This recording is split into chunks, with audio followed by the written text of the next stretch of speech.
welcome back, Venom fans. So today we're going to be changing the rear mono shock in the back of one of our ATVs. This is a 1500 watt, but the Madix or the Grizzly or the Madix Premium, they're all the same, pretty well same swing arm. Just a little bit shorter shock on the 1500 watt. So here's our new shock. We're just going to kind of set it off to the side for now. You're going to need 2 ratchets or a ratchet and a wrench. It doesn't really matter. I'm going to use 2 ratchets, but you're going to need a 15 millimeter and you're going to need a 13 millimeter. So let's go ahead and start taking our bolts off.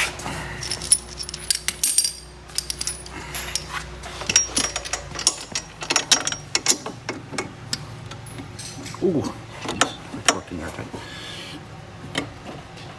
All right.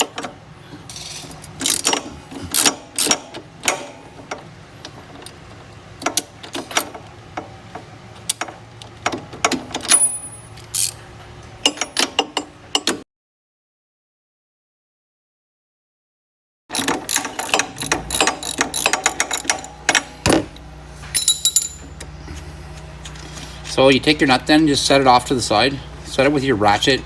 Always set a nut near a tool. Don't just go throwing it willy-nilly because it'll get kicked and lost. And then we're gonna go up and do our top one. So I'm gonna have to get up out of the way and do this. All right.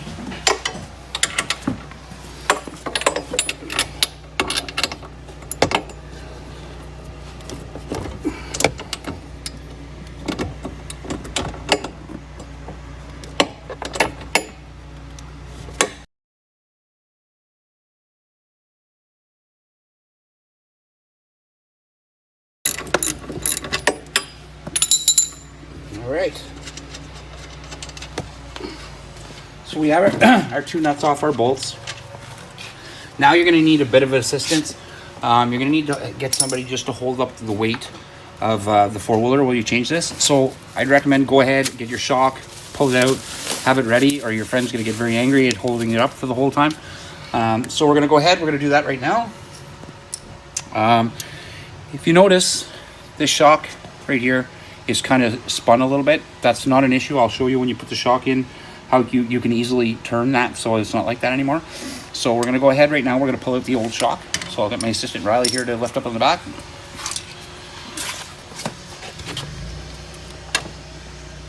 Down a bit, bud. Perfect. Okay. So we'll take our 2 bolts. We'll put them beside the nuts so they don't get lost. Lift up, bud. Okay, so we got the bottom out. Now we're just gonna shimmy the top out. Perfect. Here's something I don't like. I don't like that they ran that brake line there through there, so I'm gonna move that aside. That's not a good place for that. So we're gonna go ahead and we're gonna put our new shock in. When you put your new shock in, you wanna make sure that your adjuster is at the bottom, not at the top. So you're gonna go ahead and put your top bolt in, because this one's a little bit sideways. So I said I'm gonna show you how to straighten that out. So first thing we're gonna do is we're gonna put the top in. And it might be a little bit tight, so you might have to wiggle it a bit. But you wiggle it and it'll get in there.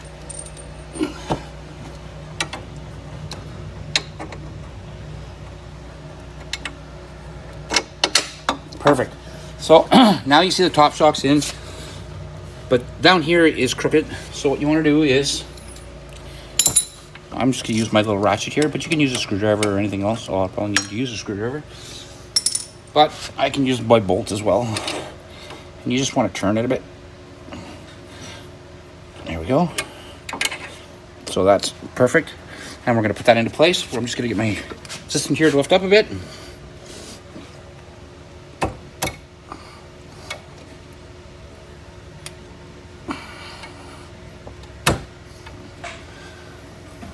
Okay, so we got our shock between our 2 tabs. I'm just going to get my assistant here to lower it down a little bit at a time.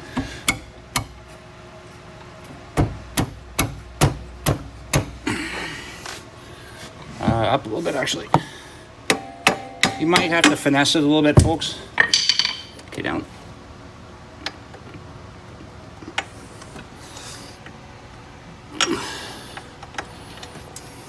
Up a little bit. There we go. So we got it started. Just gonna knock it through. Not sure exactly why it's not going through on that side, but I'm gonna go take a look.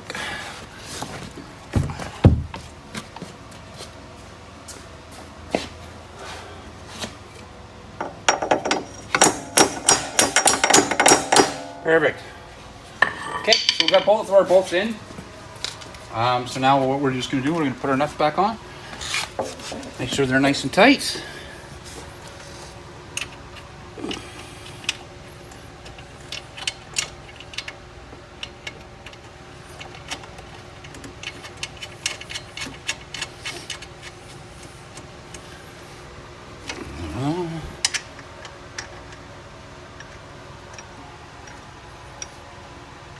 Alright, so now we just have to tighten up our nuts.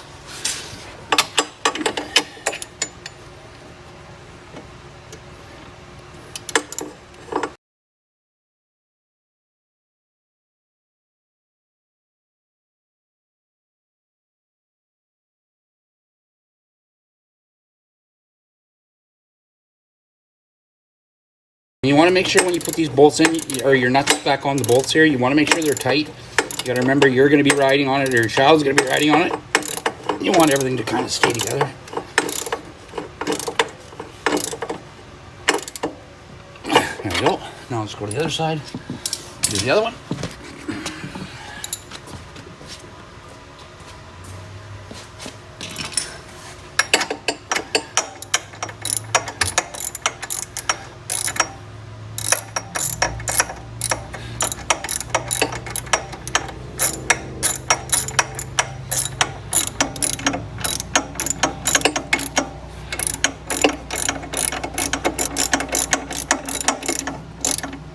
All right. There. So that's how you change the rear shock on your Venom ATV. It doesn't matter if it's a 110 or if it's a 1500 watt or a 125. It's all the same idea. All the monoshocks are the same. So you want to stiffen up your shock though. Might as well do this too. So if you want to adjust your shock, you can make it stiffer or you can make it softer. Right now it's at the softest setting. All you have to do is, people say, oh, I don't have that spanner wrench. You don't need a spanner wrench. A set of vice grips on this, or a good set of channel locks, and you can turn this. So you put it on here, clamp it, and then clunk up one. And then clunk again, you can up two. And that will stiffen your rear end and your shock. All right?